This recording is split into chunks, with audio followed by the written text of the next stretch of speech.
Falta de espíritu scout. Un cuento de Jorge Ibargüengoitia.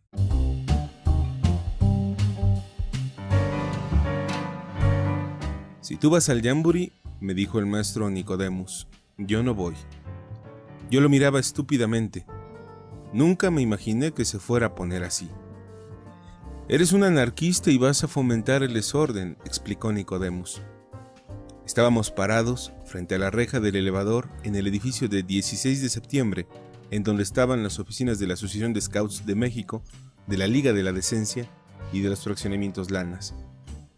Nicodemus era el jefe de la delegación mexicana al Jamboree. Yo era nomás yo, que entonces tenía 19 años y ganas de ir al Jamboree. Después de decir la frase que anoté allá arriba, Nicodemus cambió de brazo el portafolio y entró en el elevador. Yo había conocido a Nicodemus 7 años antes, cuando entré en los Scouts. Él era jefe del grupo 3. Yo venía de una escuela de barbajanes, plagada de hijos de la mano izquierda, de generales de división, de libaneses recién llegados del Golfo y de judíos gigantescos, que venían huyendo de Hitler y que nos golpeaban cuando nos reíamos en filas, porque creían que nos burlábamos de ellos. Lo que más me gustó del grupo 3 es que parecía escuela de señoritas. Había sido fundado por los hermanos maristas en una escuela marista. Era un grupo de niños decentes y bien portados. Nicodemus, que era el jefe en aquel entonces, no era hermano marista, pero había estudiado con ellos y daba clase en una de sus escuelas. Nadie decía una mala palabra. En las juntas nos enseñaban a curar heridos, a hacer nudos y a comunicarnos por medio del semáforo y de la clave Morse. De vez en cuando se leía el evangelio y alguien tenía que comentarlo. Un domingo de cada mes había Miss Scout. Íbamos uniformados al Hospital de la Luz y en la capilla, el padre Fanales, nuestro capellán, decía misa y nos echaba un fervorín escultista. Cada patrulla tenía un local, atestado de los cachivaches que los scouts sacaban de sus casas. En esos locales se hacían juntas en las que no sucedía nada importante, pero eran bastante divertidas. Cada 15 días había excursión. Una vez al mes campamento y una vez al año campamento de topografía. Estábamos levantando el plano del Valle de los Dos Ríos. No sé con qué objeto, solo valiéndonos de varios instrumentos rústicos. Una horqueta y 2 ligas, una botella, una pica grabada a modo de baliza, etc.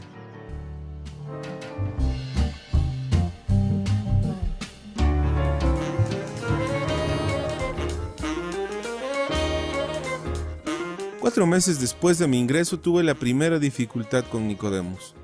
Me habían llevado como un favor muy especial porque era muy chico, a un viaje que hicieron los grandes a Jalapa y Veracruz. El viaje duró 8 días y costó 40 pesos por cabeza, todo incluido, pasajes, hoteles, comida y hasta un peine que le traje a mi mamá. Éramos 4, Nicodemus, Julio Pernot, que era el jefe de tropa, el licenciado Cabra y yo. Pues sucedió que en Jalapa, un día que estaba lloviendo, nos metimos en un cine a ver rafles. Y esa noche, Julio Pernot y yo, que éramos cineastas consumados, la pasamos hablando primores de Oliver de Havilland. Y no dejamos dormir a Nicodemus, que amaneció con un humor de perros. Esto fue el prólogo. La culminación vino en Veracruz, cuando Julio Pernot y yo nos negamos a ir a una expedición cinegética, alegando que solo teníamos un arma, el 22 del licenciado Cabra, quien era capaz de pasarse toda una tarde balaceando pelícanos sin hacer un blanco ni soltar el rifle. Nos separamos en 2 grupos y Julio Pernot y yo nos fuimos al cine a ver una película de Carol Landis. ¿Cuál sería nuestra sorpresa al ver, cuando se encendieron las luces en el entreacto, que en el anfiteatro estaban Nicodemus y Cabra, que se habían aburrido de tirar balazos? Cuando regresamos a México, Nicodemus, que era un tarasco marrullero, hizo que el guía de mi patrulla me obligara a pedirle disculpas a Nicodemus por mi indisciplina. Según él, yo había incitado a Julio Pernot, que era un retrasado mental de 25 años, yo tenía 12, a irse al cine a ver una película de Carol Landis, causando la división del grupo expedicionario. Yo estaba muy aturdido y pedí disculpas, pero esto no fue más que el principio de la descomposición del grupo 3. En los 5 años siguientes, Nicodemus renunció 5 veces. 5 veces le pedimos perdón y le rogamos que no se fuera, y 5 veces accedió a nuestra petición y se quedó. Durante esos años fui acusado por Nicodemus de formar una hegemonía dentro del grupo, de fomentar en los muchachos la ley del menor esfuerzo, de beber rompope para celebrar el triunfo en una competencia, etc. Por eso, cuando en 1947 pedí permiso para ir al Jamboree, Nicodemus dijo: si tú vas al Jamboree, yo no voy. Eres un anarquista y vas a fomentar la indisciplina.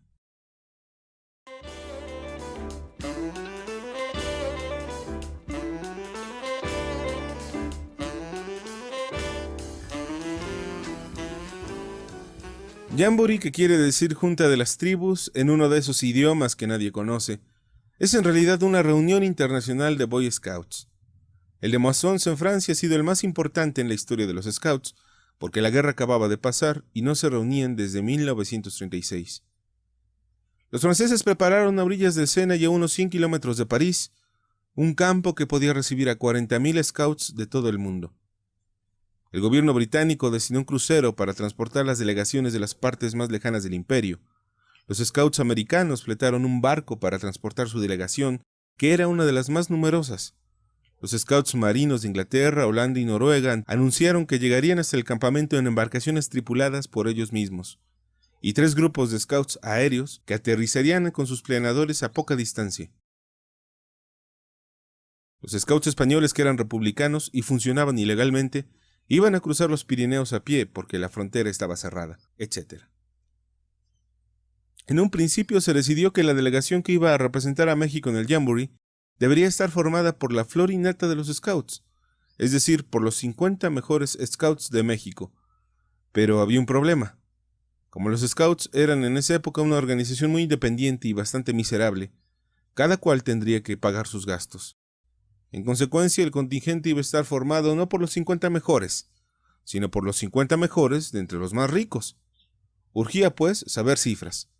¿Cuánto iba a costar el viaje? La tarea de organizar la delegación fue encargada a 2 personas, don Juan Lanas y Nicodemus, que eran respectivamente jefe Scout Nacional y jefe de la delegación mexicana. Don Juan era el encargado del transporte y Nicodemus del adiestramiento. Nicodemus trataba sobre todo de llevar un contingente que fuera no solo disciplinado, sino dócil porque había un antecedente fatídico. En la delegación mexicana que fue al Jamboree de Holanda en 1936, se había producido una verdadera revolución que después se convirtió en cisma. Durante 6 años hubo en México 2 asociaciones de scouts, los reconocidos por Londres y los disidentes. La revolución había estallado porque el jefe de la delegación mexicana, el ingeniero don Jorge Ñoñez, había llevado un colchón neumático que los scouts tenían que inflar cada noche. No sé quién hizo los primeros cálculos, ni en qué se basó para hacerlos, pero corrió la voz de que el viaje a Europa de 3 meses, incluyendo estancia en el campamento, estancia en París, visita de los castillos de Loré, viaje a Italia, bendición papal, etc., iba a costar 1,500 pesos. Por supuesto que se inscribieron muchísimos, entre ellos yo. Fue cuando Nicodemus me dijo: si tú vas, yo no voy, etc. Ahora bien, don Juan Lanas tenía la mala costumbre de hacer viajes a cualquier parte, y con cualquier pretexto, y después pasarle la cuenta a la asociación y cargarla en la lista de donativos. Cada año en la asamblea, en el informe del tesorero, aparecía que don Juan había regalado a la asociación miles de pesos, que él mismo había gastado en viajes de placer. Uno de esos viajes de placer lo hizo don Juan a Nueva York, dizque para averiguar cuáles eran los medios de transporte más convenientes. Digo que fue de placer porque regresó con la noticia de que los barcos no existían, y de que había que hacer el viaje en avión. A todo esto, Nicodemus, que en su vida había puesto un pie fuera de México, había decidido deslumbrar a los europeos con los zarapes de Saltillo, los chiles jalapeños, el caminante del Mayaf y la danza de los viejitos. Los 50 elegidos tenían que juntarse 2 veces por semana en el YMCA a cantar canciones mexicanas y a dar taconazos, bajo la dirección del profesor Urchedumbre, que era especialista en folclore. La tristeza que me dio no ser aceptado en el contingente se me quitó cuando don Juan regresó de Nueva York. Como la delegación tenía que irse en avión, las cifras se modificaron. El costo del viaje pasó de 1,500 a 3,000, de 3,000 a 5,500 y de allí a 6,000. Simultáneamente el número de asistentes pasó de 50 a 23 y de ahí a 12, y eso contando a 2 que se orinaban en la cama. Manuel Felgueres había sido de los elegidos que enseñaban la danza de los viejitos, pero no tenía 6,000 pesos. Fue él quien decidió hacer otra delegación mexicana al Jamboree, formada por él y yo. «Podemos irnos en un barco de carga», me dijo un día que estábamos tomando el sol en el YMCA. En ese momento se me ocurrió una idea que ahora parece muy sencilla, pero que a nadie se le había ocurrido: ir a Wagons Lead Cook. Así fue como Felgueres y yo descubrimos en la avenida Juárez lo que don Juan Lanas no había descubierto en Nueva York. Había un barco que había sido transporte de tropas y que estaba destinado a llevar turistas a Europa y a traer inmigrantes a los Estados Unidos. Iba de Nueva York a Southampton y El Havre, y el pasaje costaba 550 pesos mexicanos.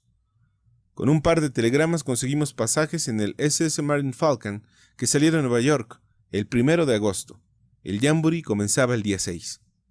Ya con los pasajes en la mano fuimos al despacho de don Juan Lanas, le contamos que íbamos a San Antonio, Texas, y le pedimos una carta de presentación para los scouts de allá. Don Juan, en parte por holgazán y en parte por no saber con quién trataba, nos dijo que dictáramos la carta a la secretaria y que él la firmaría. Huelga decir que la carta que firmó don Juan decía que Felgueres y yo éramos sus hijos muy amados y que él se hacía responsable de cualquier iniquidad que cometiéramos en el extranjero. Pero del plato a la boca se cae la sopa. 2 días antes de salir de México nos topamos con don Juan y el padre Fanales en el consulado de Francia. Estábamos recogiendo visas, nosotros las nuestras y ellos las de la delegación mexicana. Don Juan se puso furioso. «¿No me dijeron que iban a San Antonio? Me han engañado. Yo les di aquella carta creyendo que los Ibargüengoitia eran gente decente». Dijo esto porque había conocido a un tío mío que era caballero del Santo Sepulcro. El padre Fanales nomás movía la cabeza. Después comentó con alguien el suceso y dijo algo que significaba que Felgueres y yo éramos llévalos de la mala, pero que en sus labios sonaba como que estábamos poseídos del demonio. «Devuélvanme mi carta hoy mismo», terminó diciendo don Juan. Por supuesto que no se la devolvimos. Felgueres llamó por teléfono a varios de los que querían ir al Jamboree y no tenían 6,000 pesos. Y les dijo que habíamos encontrado medios de transporte que permitían reducir el precio del viaje a la mitad. Se armó un jaleo. El Consejo Nacional tuvo una junta de emergencia, en la que se acusó a Nicodemus de incompetencia y a don Juan de estulticia. Al día siguiente, la secretaria de la asociación habló por teléfono. «Que pasen a canjear la carta de presentación por una carta internacional», dijo. La carta internacional era el documento que lo acreditaba a uno como delegado al Jamboree. Felgueres y yo dábamos saltos de gusto. Don Juan nos recibió con cara de: «Esta tacita que se rompió ya nunca se volverá a pegar». Le entregamos la carta de presentación. «Denme ustedes los datos de ese barco que dicen que va a Europa, son muy interesantes». Le dimos los datos del SS Marine Falcon y él los apuntó en un papelito. Nosotros estábamos esperando a que nos dieran nuestra carta internacional. «La carta internacional», nos dijo don Juan, «se las mandará a Nueva York porque tiene que ir firmada por el Consejo Nacional». Nosotros le creímos y esa noche salimos rumbo a Nueva York en Transportes del Norte. Al día siguiente, cuando íbamos llegando a Laredo, nunca hubiéramos imaginado que en esos momentos estábamos siendo juzgados en ausencia por un tribunal compuesto por Julio Pernod, el licenciado Cabra y el joven Albóndiga, pasante de Derecho. El fiscal fue Nicodemus y no tuvimos defensor. La acusación fue falta de espíritu scout. Fuimos declarados culpables y expulsados del Grupo 3 y por consiguiente de la Asociación de Scouts de México.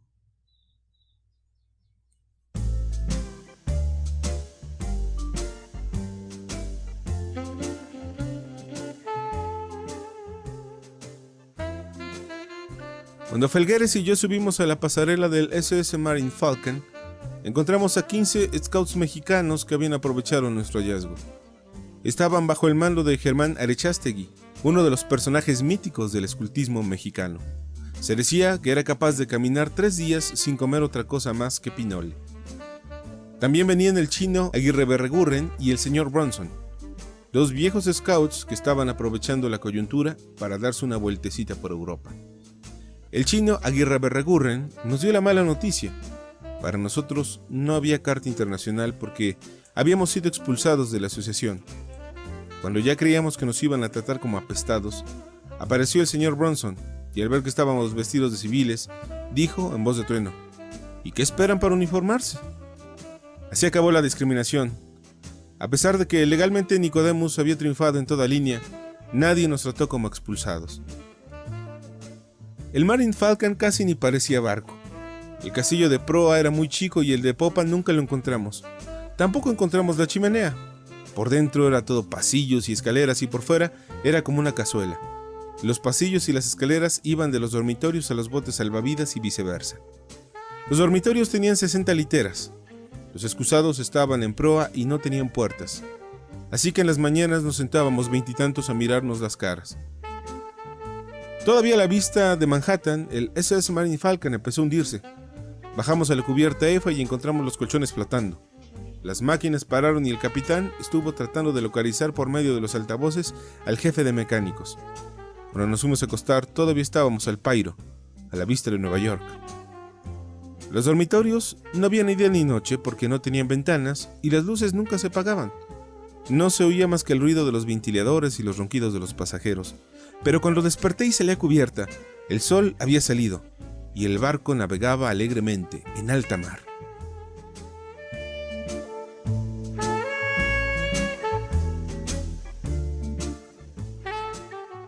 Al segundo día de viaje, el Scoutson Megaterio fue iniciado en los misterios del sexo por una inglesita de 14 años. Al tercero, el Scout apodado La Campechana se hizo novio de una americana. Al cuarto, el Scout apodado El Matutino fue seducido por una joven inglesa. Al sexto, corrió la voz de que el Scout Chateaubriand había sido seducido por un pastor protestante. Al séptimo, nuestro barco entró en la bahía de Cobb y encalló al tratar de cederle galantemente el paso al SS América. Hubo que esperar la siguiente marea para ponerlo a flote. Al octavo, llegamos a Southampton y el Matutino fue degradado por fornicar con el uniforme puesto. Al noveno día, llegamos a El Havre. Un señor con fédora y redingote, que era el jefe de los Scouts de El Havre, nos informó a Felgueres y a mí que no hacía falta carta internacional para acampar en el Jamboree. Bastaba con tener ganas de hacerlo y dinero para inscribirse. Antes de abordar el tren de Rouen, Germán Arechastegui nos advirtió: recuerden que están en Francia. Nunca toquen con las nalgas la tapa de un excusado, porque pescan una sífilis.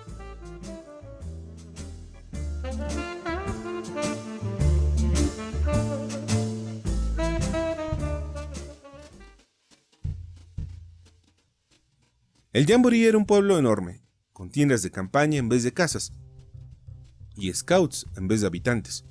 Había zonas comerciales, restaurantes, puesto de bomberos, unos excusados públicos de cartón que al octavo día empezaron a disolverse, iglesias de todas las creencias, etc.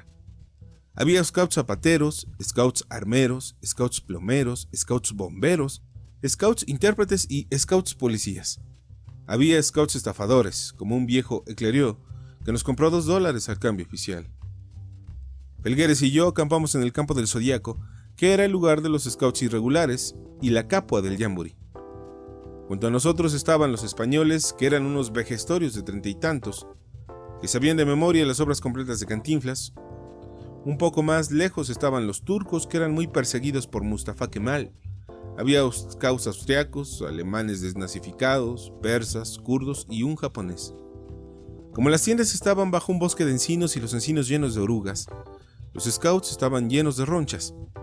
Pero esa fue la única molestia, porque unas girl guides francesas cocinaban y lavaban la ropa y la remendaban si uno se los pedía.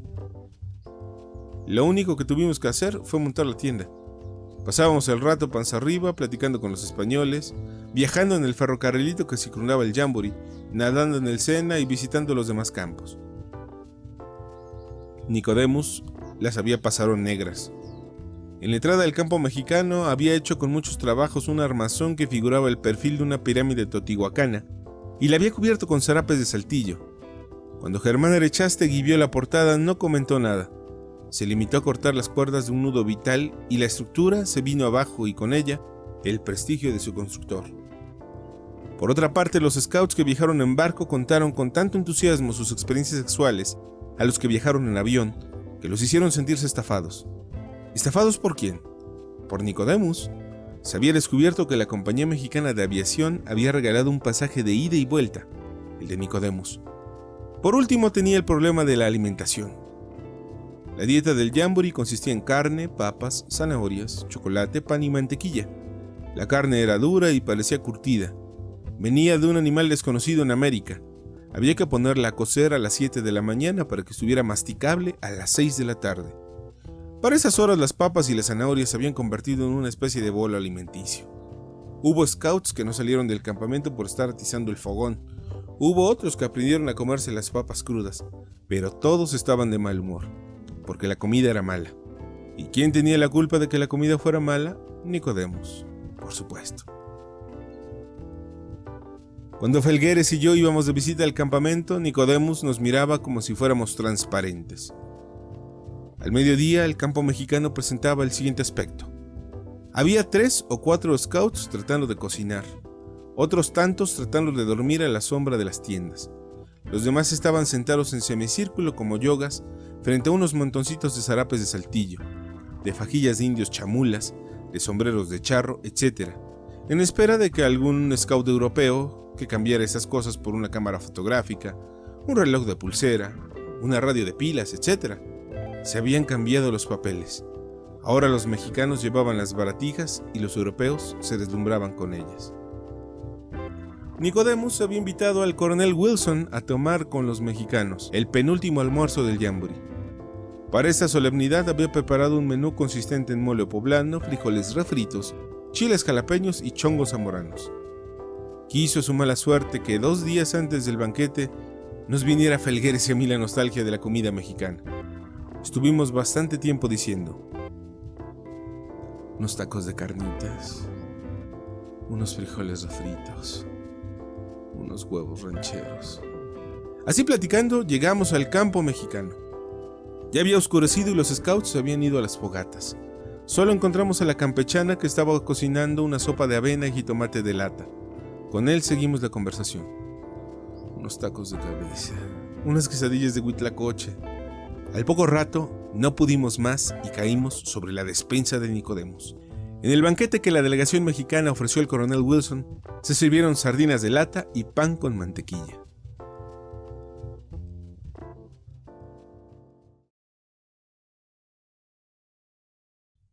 Pero si este episodio fue ridículo, cuando menos quedó en familia.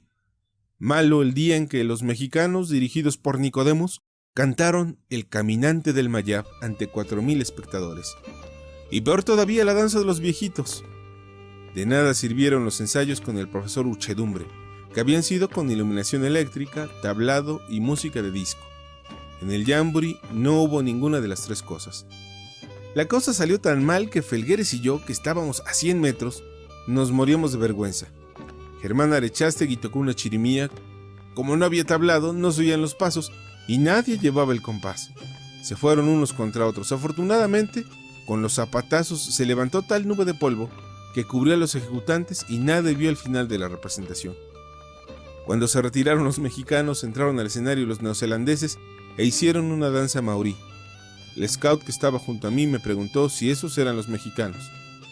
Por puro amor patrio le contesté que sí.